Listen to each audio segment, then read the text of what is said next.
Mysore pak. Welcome to Sivajothi Samayal. வாங்க இப்போ மைசூர் பாக் எப்படி செய்கிறதுன்னு பார்க்கலாம். பாருங்கள், அதுக்கு தேவையானது வந்து 1 டம்ளர் கடல மாவு, அடுத்து 2 டம்ளர் சர்க்கரை, இதில் 3 டம்ளர் வந்து எண்ணெய் யூஸ் பண்ணணும். அதில் நான் வந்து 1 டம்ளர் வந்து நெய் எடுத்துருக்கேன், 2 டம்ளர் ரீஃபைண்ட் ஆயில் எடுத்துருக்கேன். இது ஏற்கனவே நான் கடல எண்ணெய் தானே யூஸ் பண்ணுவேன், ஆனால் இப்போது இந்த ஸ்வீட்டுக்கு ரீஃபைண்ட் ஆயில் தான் யூஸ் பண்ணணும். இப்போ என்ன பண்ணணுன்னா, இந்த கடல மாவு வந்து சலிச்சிட்டு அதில் வந்து சும்மா துளி துளி ஏதாவது ஒரு ரவை மாதிரி இருக்கும், அதை ஜலிச்சு எடுத்துடணும். இப்போ எடுத்துகிட்டு வரலாம். இப்போ 2 பக்கமும் நம்ம கடாயை காய வச்சுருக்கோம்.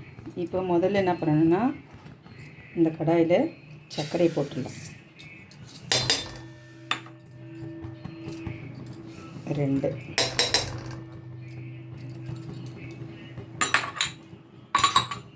இப்போது இந்த சர்க்கரை மூழ்கிற அளவுக்கு நம்ம தண்ணி ஊற்றலாம்.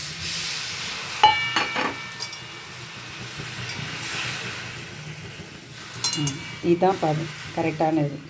ஏன்னா சர்க்கரை மூழ்கிற அளவுக்கு தண்ணி ஊற்றினா கரெக்டாக இருக்கும். இப்போ அடுத்து இங்கே வாங்க.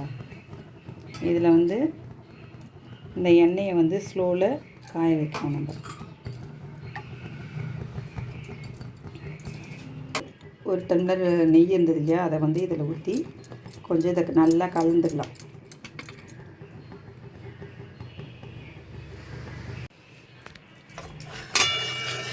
பாருங்க, இப்போது இப்படி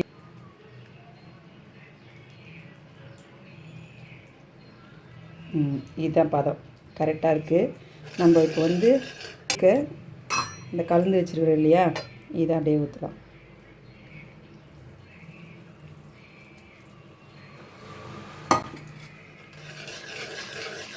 இந்த பாருங்க, இந்த மாதிரி பொங்கி வர டைமில் கலந்துக்கிட்டே தான் இருக்கணும், நம்ம கை விடாமல் கலரணும்.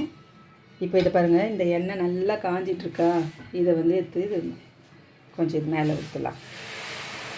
பாருங்கள் எப்படி பொரிஞ்சு வருதா. இதை வந்து நம்ம கலந்துக்கிட்டே இருக்கலாம். இதுக்கெல்லாம் கனமாக இருக்கிற கடாயாக பார்த்து எடுத்துக்கணும். அப்படி இல்லைன்னா உங்கள்கிட்ட குக்கர் இருந்தால் கூட குக்கரில் கூட நம்ம செய்யலாம். பாத்திரம் வந்து அடி கனமாக இருக்கணும், அப்போ தான் இந்த இதை செய்யறதுக்கு நல்லா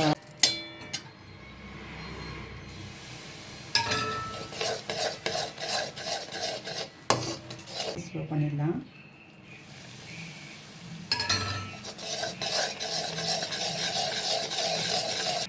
இது எப்போ வெந்ததுன்னு நம்மளுக்கு தெரியும்னா, இது வந்து பொங்கி ஒரே திரளாக இப்படி பண்ணும்போது மொத்தமாக அப்படி சுருளும். அப்படி சுருண்டுதுன்னா நம்மளுக்கு வெந்ததுன்னு அர்த்தம்.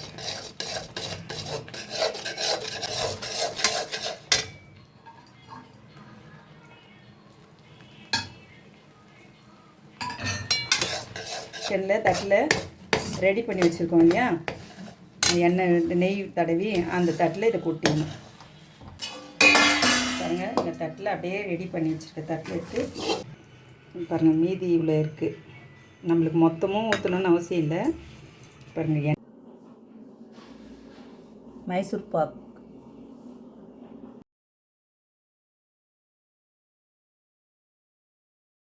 இப்போ பாருங்கள், சும்மா அப்படியே கட் பண்ணி விடலாம்.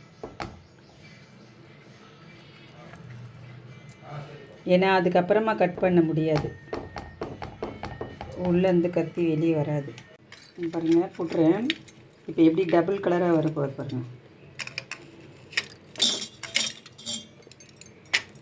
பாருங்கள்,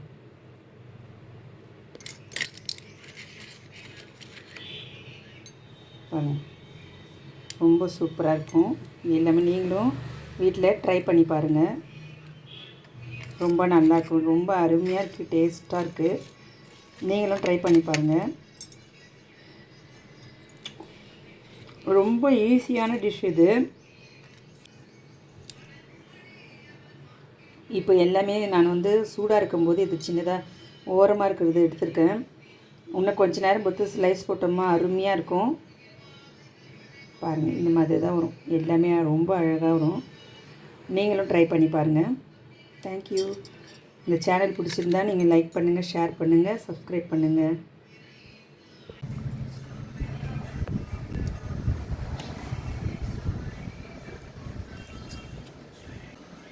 நல்லா இருக்கா மாமி?